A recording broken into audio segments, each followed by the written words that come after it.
사도행전에 여러 도시가 소개되지요.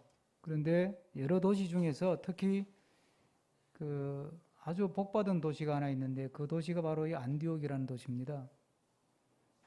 이스라엘 땅에 있는 예루살렘은 워낙에 구약 성경 시대부터 유명한 하나님의 거룩한 도성으로 지목됐고 그렇게 쓰임받은 도시라 예루살렘은 워낙에 유명하고 복된 도시로 알려져 있었고 예수님 부활 성천하신 이후에 성령의 역사로 교회가 세워지고 또 복음이 확산되는 과정에서 가장 크게 쓰임받은 도시, 동네로 치면 그게 안디옥입니다.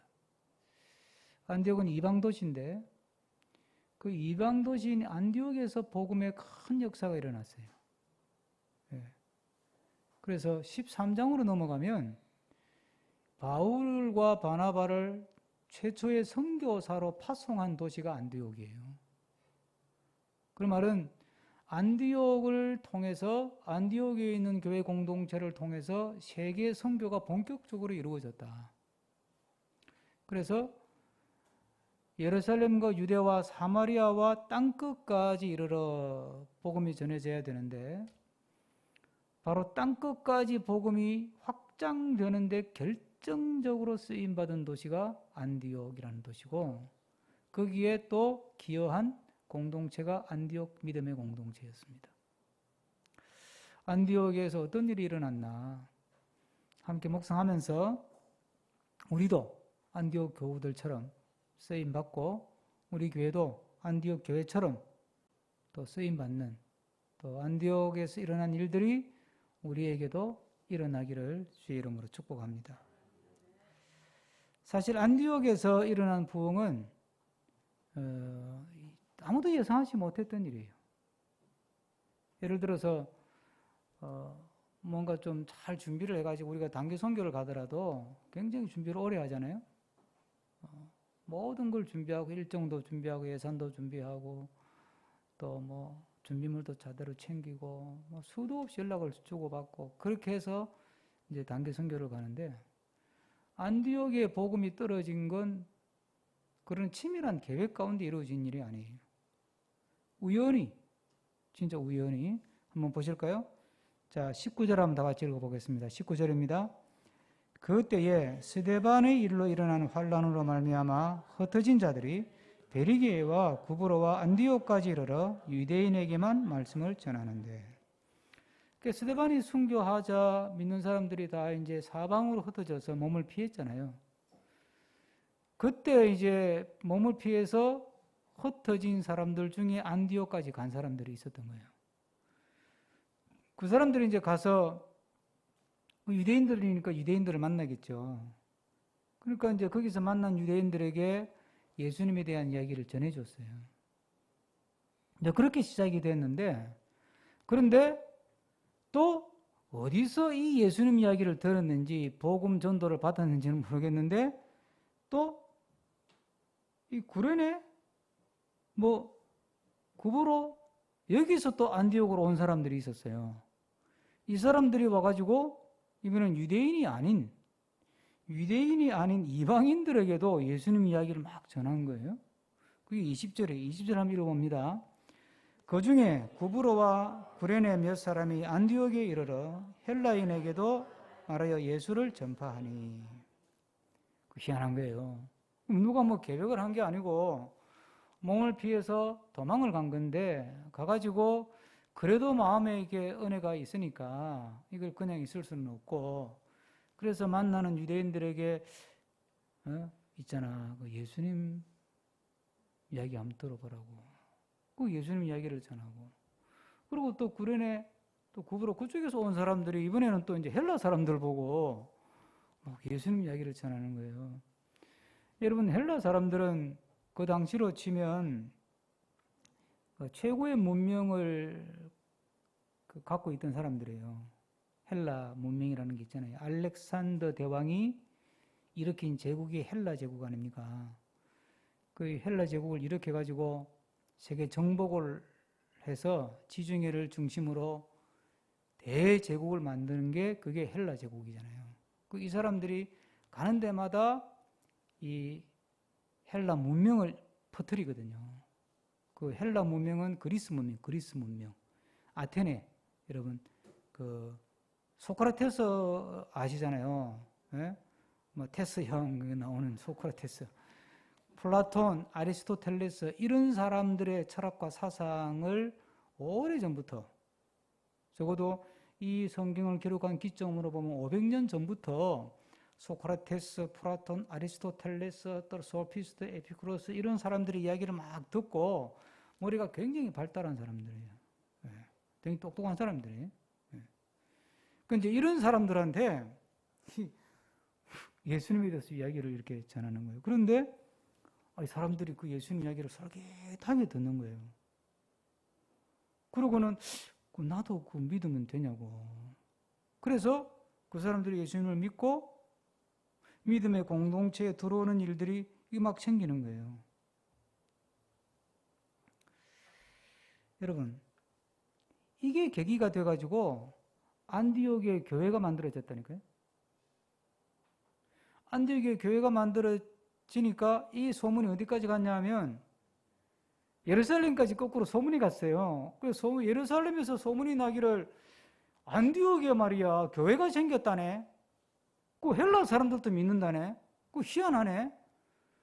그렇게 이상하니까 사도들이 모여가지고 조사를 한번 해봐야 안 되겠냐. 그래서 이제 조사를 위해서 누구를 보냈냐면 그 바나바라고 하는 사람이 있었잖아요. 아주 그 인품이 뛰어난 이 바나바, 당신이 그러면 가서 한번 조사를 해봐라. 그게 도대체 무슨 소문이야 이게. 뭐 핸드폰도 없고 가보는 수밖에 없으니까 한번 가보라. 그래서 이제 바나바가 조사를 하러 온 거예요. 가서 이제 안디옥에 가서 본 거지. 보니까 이야, 이게 하나님이 하신 일이야. 이게 하나님이. 한번 다 같이 21절 읽어봅니다. 21절. 다 같이 읽습니다. 주의 손이 그들과 함께 하심에 수많은 사람들이 믿고 주께 돌아오더라. 이게 주의 손이 한 일이다. 이건 하나님이 하신 거야. 이 생각이 딱 드는 거예요. 네?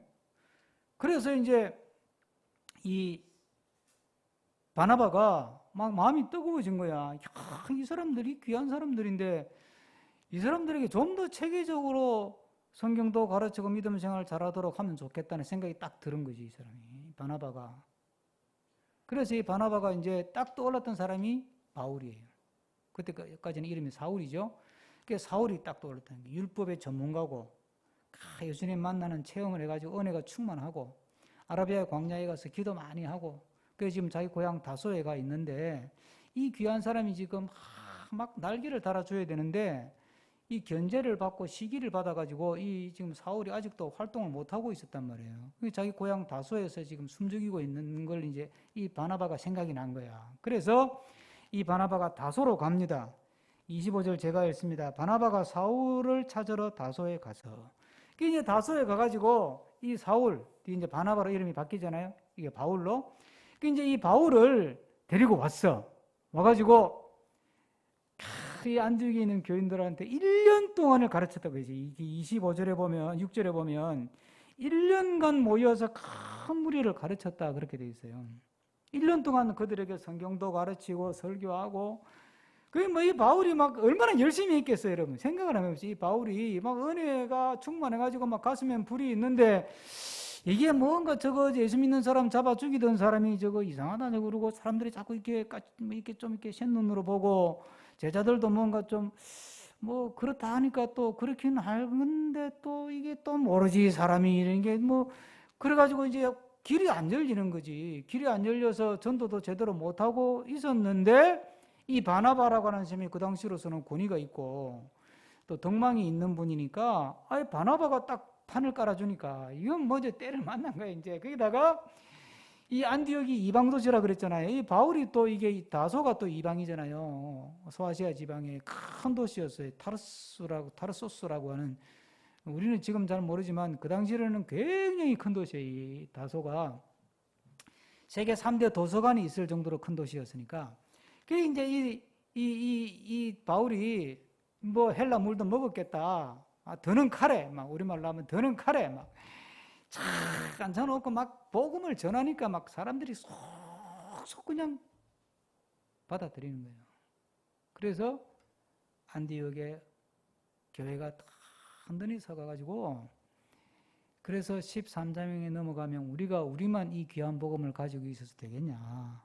그래서 우리한테 1년 동안 와서 저렇게 열심히 복음을 전하고 가르쳐 주신 분들을 선교사로 보내자. 그래서 이제 바울하고 바나바를 선교사로 파송을 해줘요. 13장에 가면. 여러분, 이걸 보면 우리가 하나님은 다 계획이 있다는 거예요. 하나님은. 예루살렘과 유대와 사마리아와 땅끝까지, 아니 어떻게 땅끝까지 복음을 전해 이스라엘 사람들이. 지금 이스라엘은 그래도 세계적으로 뭐 숫자는 작아도 좀 잘도 살고 깡다구도 있고 머리도 똑똑한 사람으로 알려져 있지만, 그 당시 유대인이라고 하는 게 로마의 피지배 민족으로 조그마한 나라, 인구도 얼마 안 되고 로마에 짓밟혀가지고 박살이 난 나라인데, 예?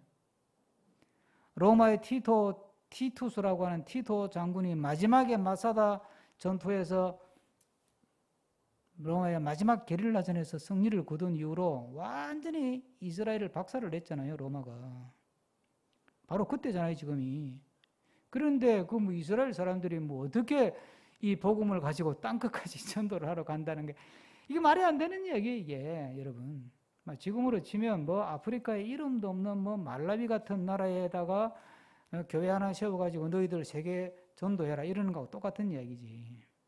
우리나라 보고 세계 선교하라 그래도 우리도 아직도 얼떨떨한데, 뭐 영어도 잘 안 되고 뭐 남은 나라 가는 거 참 힘든데, 뭐 우리가 생각해도 그런데 보세요. 하나님이 자꾸 하나님이 풀어가잖아요.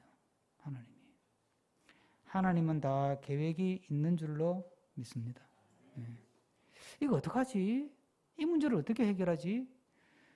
하나님은 다 생각이 있고 하나님은 다 계획이 있다는 거예요. 시편 139편에도 보면 하나님에게는 그 수가 셀 수 없이 많다고 그랬어요. 방법이, 수라는 말에 방법이라는 걸 가리키는데, 우리 말하는 수가 있잖아요. 수가 있냐 없냐 할 때 하나님한테는 방법이 수도 없이 셀 수 없을 만큼 많다는 거예요. 이 문제를 어떻게 해결하냐? 우리는 외통수고 우리는 이 길 아니면 아닌 것 같고, 이번에 떨어지면 이건 막 큰일 나는 것 같고, 이번에 실패하면 나는 이제 인생 쪽박 차는 것 같고, 이번에 안 되면 이제 나는 이제 끈딱 난 것 같은데, 아니라는 거예요. 하나님은 다양한 방법을 가지고 다양한 수를 가지고 하나님은 우리의 삶을 이끌어 가시고, 하나님은 다 방법이 있고 계획이 있고 하나님께는 다 생각이 있는 줄로 믿습니다. 여러분, 코로나19 성경 공부할 때 제가 말씀드렸지만 왜 하나님 이걸 안 막으셨을까요? 또 지금 잘 나가다가 갑자기 무슨 1200명, 300명 해가지고 지금 겨우 이제 교회가 모여서 예배드릴 만하니까 또 모이지 못하는 상황이 생겨버리면, 우리 교회 같은 교회는 그래도 덜한데 지금요 이 큰 교회들 지금 난리가 아니에요. 지금 교회가 유지가 될까 말까. 금년 말에 지금 아마 뭐 좀 표현이 그렇지만 곡소리 나는 교회가 많을걸요. 이게 보통이라니. 왜 하나님 이걸 가만 내버려 둘까요? 아니 뭐 코로나19 바이러스 하나 정도에 하나님이 그냥 새끼손가락 움직일 것도 없고 그냥 후 불어버리면 그냥 한 방에 끝날 수 있는 일인데, 이걸 가만 내버려 두실까? 왜 이걸 허락하시고 허용하셨나? 그럼 우리는 알 수가 없는 거예요. 이러시면 안 되는데 하나님이. 왜 하나님이 이러셔? 이러시면 안 되는데. 우리 생각은 그렇지.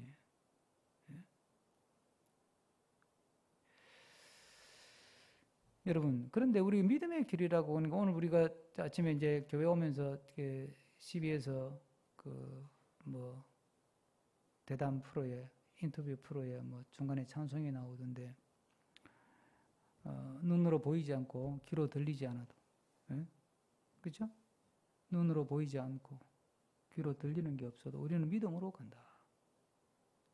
여러분, 때로는 우리가 이해를 하고 가지만 믿음의 길이라고 하는 것은 다 이해를 해서 가는 게 아니잖아요. 할렐루야. 때로는 우리가 이해를 하고 가지만 믿음의 길이라는 게 다 이해를 해서 가는 게 아닙니다. 이해를 한다는 이야기는 이해로 끝나지 믿을 게 없잖아요. 이해됐으면 뭘 믿어요. 그냥 이해만 하면 끝났지. 1 더하기 1은 네 이해가 됐잖아요. 그런데 1 더하기 3 그럼 이해가 안 되잖아요. 이게. 그 삼위일체가 1 더하기 3이잖아요. 이해가 안 되잖아요. 이게. 그러면 세 분인 하나님이 한 분이다 그럼 그렇게 믿고 가는 거예요. 그냥 이걸 따질 수가 없어요. 여러분. 그러니까 믿음이라는 것은 때로는 우리가 성경 공부하면서 이해도 하고 뭐 앞뒤도 따지고 하지만 또 믿음이라고 하는 것은 하나님을 믿고 그대로 하나님을 그대로 믿고 하나님 말씀을 믿고 하나님을 신뢰하고 그리고 믿고 가면 하나님께 다 생각이 있고 계획이 있고 하나님이 다 방법이 있는 줄로 믿습니다. 이 다윗이 골리앗을 물리치고 쓴 시편 생명수에 소개했잖아요. 이 다윗이 골리앗을 물리치고 나니까 사람들이 그냥 다윗을 죽여 세워서 난리가 아니었잖아요. 뭐 사울은 천천히요, 다윗은 만만이다. 다윗을 완전히 막 띄워가지고 막 난리가 났어요. 사람들은 그렇게 보는 거예요. 그 눈에 보이는 것만 보니까. 근데 다윗은 하나님을 찬양한다니까. 싸우기는 다윗이 싸웠는데 이기게 하신 건 누구라고요? 하나님이더라는 거예요. 예?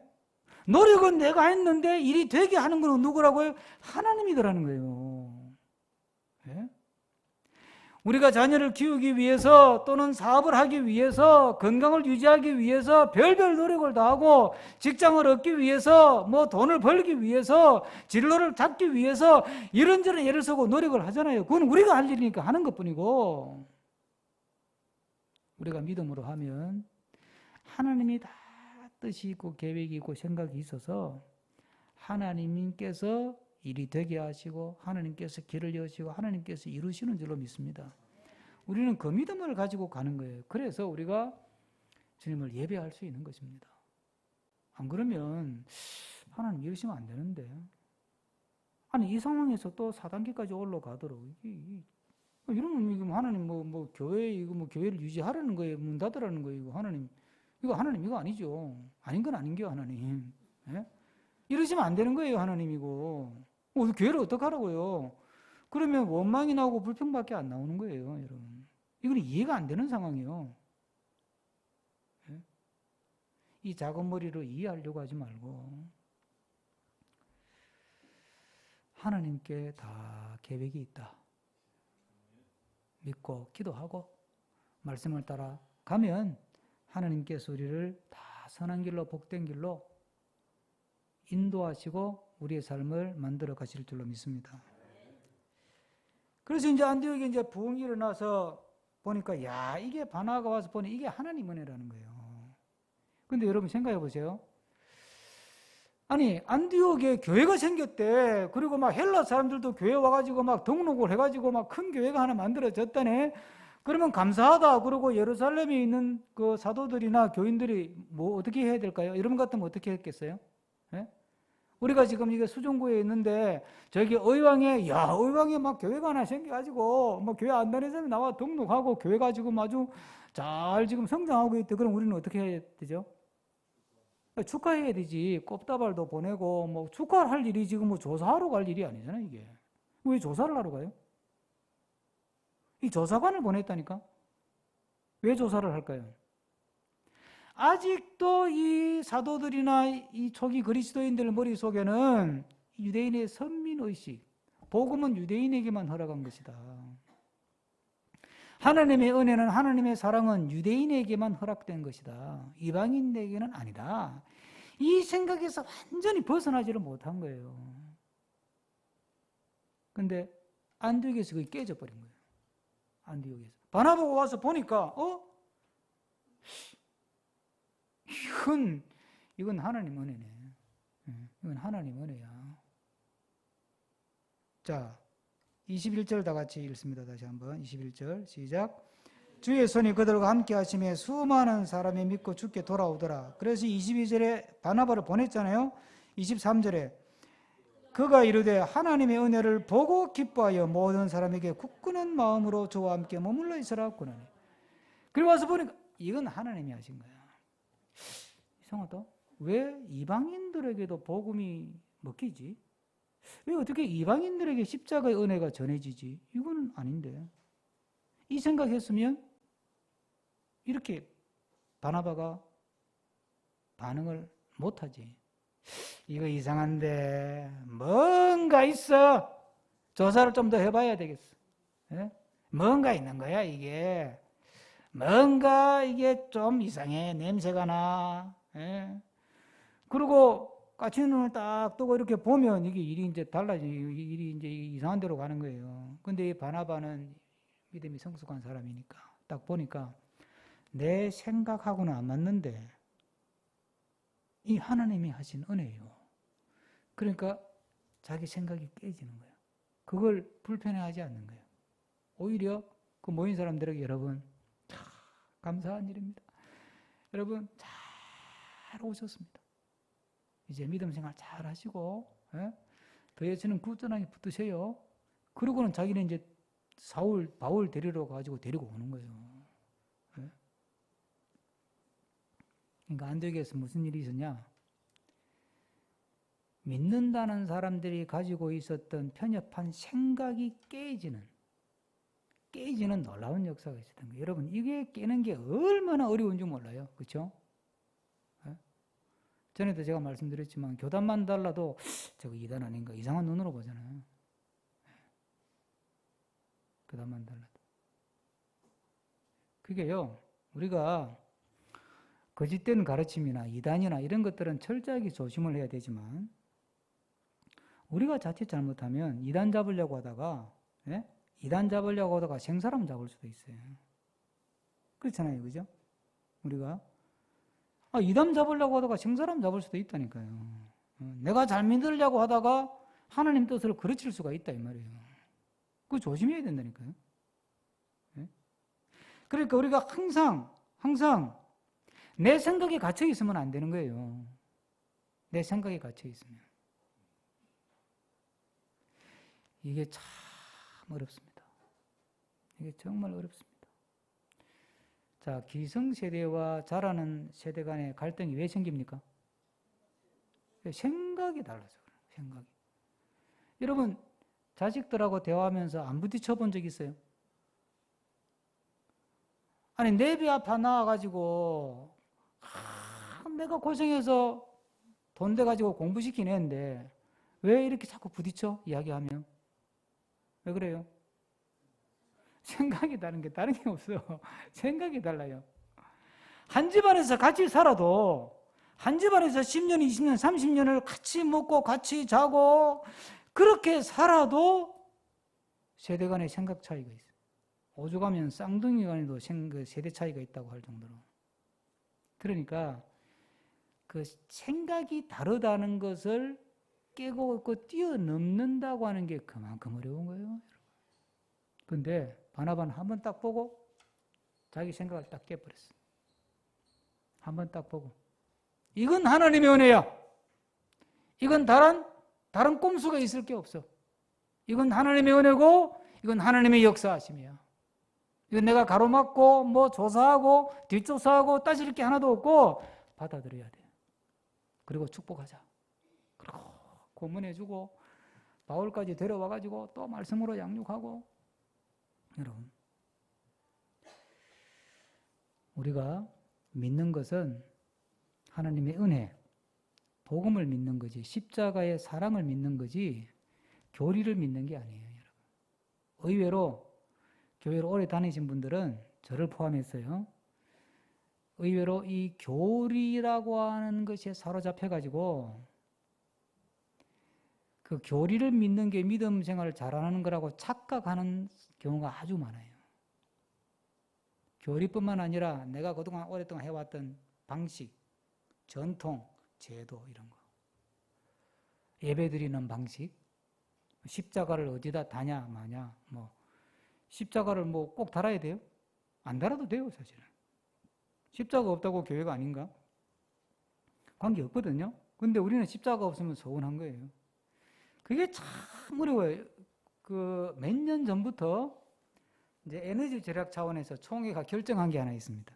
총회가 뭘 결정했냐면 한여름에는 목사들이 넥타이 하지 말자가 아니고 안 해도 된다.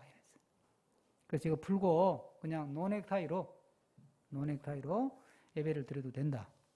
장로님들도 대피기도 하더라도 넥타이 안 하고 노넥타이로 뭐 그렇다고 뭐 청바지 입고 올라오라는 말은 아니고 노넥타이로 해도 된다. 이렇게 총회가 결의를 했어요.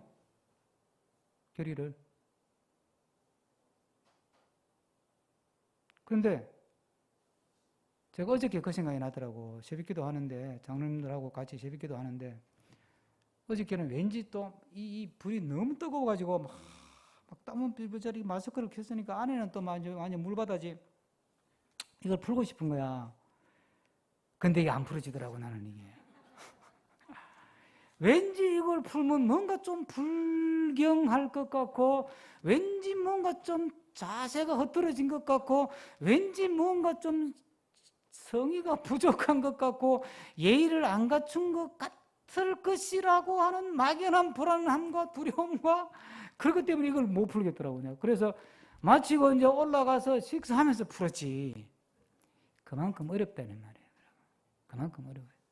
근데요, 우리가 그런 인간의 인습이잖아요. 그걸 말씀 앞에서 깰 수 있어요. 그게 안디옥에서 일어난 일인데 그걸 깨야 복음의 역사가 더 활발하게 성령의 역사가 다 폭발적으로 은혜의 역사가 다 풍성하게 일어나고 또 그런 역사를 경험하게 될 줄로 믿습니다. 이 바나바와 바울이 목회하는 동안에 안디옥 교회가 쑥쑥 자랐거든요.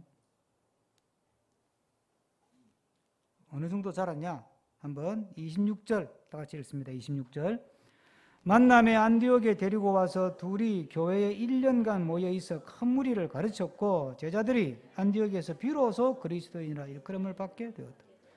이 말은 안디옥 교회 그리스도인들이 최초의 그 그리스도인이란 이름을 들은 그리스도인의 모형, 그리스도인의 원형. 이 사람들이 제일 잘 믿었다 이런 뜻이 아니라 하여튼 그동안에 아무도 예수 믿는 사람 보고 그리스도인이라고 예수를 그리스도로 믿는 사람 보고 그리스도인이라고 별명을 붙인 적이 없는데 안디옥에서 믿음 생활을 하는 사람들을 이렇게 보니까 안 믿는 사람들이 붙인 거예요. 이거 믿는 사람들이 붙인 게 아니에요. 이 바나바와 바울이 붙인 게 아니고 안 믿는 사람들이 이렇게 보니까 자, 저 사람들은 그리스도인이네. 이렇게 별명을 붙여준 거예요. 그럼 그 사람들이 이 그리스도인이라고 뭘 보고 붙였을까? 이게 자세하게는 안 나오잖아요. 그런데 그리스도인이라는 말, 이 단어에 담겨 있는 뜻을 보면 알 수 있어요. 이 그리스도인이라는 말이 그리스도에게 딱 붙어 사는 사람 이런 뜻이에요. 우리가 소위 말하는 예수쟁이. 그리고 이 안디옥의 산을 한번 고고학자들이 바로 그랬는데 동굴에서 그 여러 가지 유물들이 나오잖아요. 근데 동굴에 새겨진 글귀가 있어요. 그 글귀. 그 동굴 입구에 그 동굴이 무슨 동굴인지를 밝히는 글귀가 있는데 하비브 나자르라고 하는 글귀. 하비브 나자르. 무슨 뜻이냐면 예수를 사랑하는 사람들이 모인 산 이런 뜻이에요. 그러니까 하여튼 안디옥은 안 믿는 사람들이 보니까 저 사람들 모여가 많아 하는 보니까 입만 대면 예수 그리스도, 입만 열면 예수 그리스도. 하여튼 모든 게 예수 그리스도. 하여튼 예수 냄새가 나는 거야. 그리스도 냄새가 나는 거예요, 그냥. 네. 얼마 전에 며칠 전에 벨기에 대사가 이제 떠났어요. 여러분 벨기에라는 나라가 우리나라하고 굉장히 가까운 나라잖아요. 우리나라가 한국 전쟁 6.25 때 그 벨기에 군인들 우리나라 와서 우리 나라를 지키려고 전쟁하다가 죽은 나라잖아요. 얼마나 귀한 나라예요. 우리나라하고 굉장히 친한 나라예요. 우리는 그냥 벨기에에 대한 이미지가 좋은 거야. 우리나라에 와서 싸워준 나라인데. 네? 얼마나 고마워. 근데 이번에 막 대사 부인 때문에 완전히 이미지 그냥 구겨버렸어요. 대사라고 하는 일은 그 나라를 대표해서 그 나라의 위상을 높이고, 그렇죠? 그 나라의 국격을 높이는 일, 그 나라의 이미지를 격상시키는 일을 하라고 보낸 게 대사인데 와가지고 이미지를 높이는 게 아니라 국격을 떨어뜨리고 이미지를 손상시키고 나라 망신을 시키는 일이 벌어져 버린 거 아니에요. 하나님이 우리를 하나님 나라의 백성으로 삼았다는 말은 하나님 나라의 대사로 우리를 선택해서 세웠다는 거 아니에요. 우리가 하나님 나라 백성이잖아요. 우리가 하나님 나라의 대사들이지. 우리의 일거수일투족을 통해서 하나님 나라가 나타나고 드러나고 하나님 나라 냄새가 나야 되는 거지. 우리가 예수를 믿는다면 예수 냄새가 나야 된다는 거죠. 예수 냄새가. 네. 예수 냄새, 그리스도의 향기. 그래서 고린도서에서는 사도 바울이 너희는 그리스도의 향기라 그랬어요. 네. 또 그리스도의 편지라 이런 말을 하지 않습니까? 네. 안디옥에서 참 귀하고 아름다운 일이 일어난 거예요. 안디옥이라는 도시는 굉장히 타락한 도시입니다. 설교를 길게 할 수 없어서 정리를 하는데요. 안디옥이라는 도시가 굉장히 우상 숭배가 많고 문란하고 타락한 도시, 큰 도시였기 때문에 그랬어요. 우리나라로 치면 홍대 있구나, 강남역 저 동네나 하여튼 그 비슷해.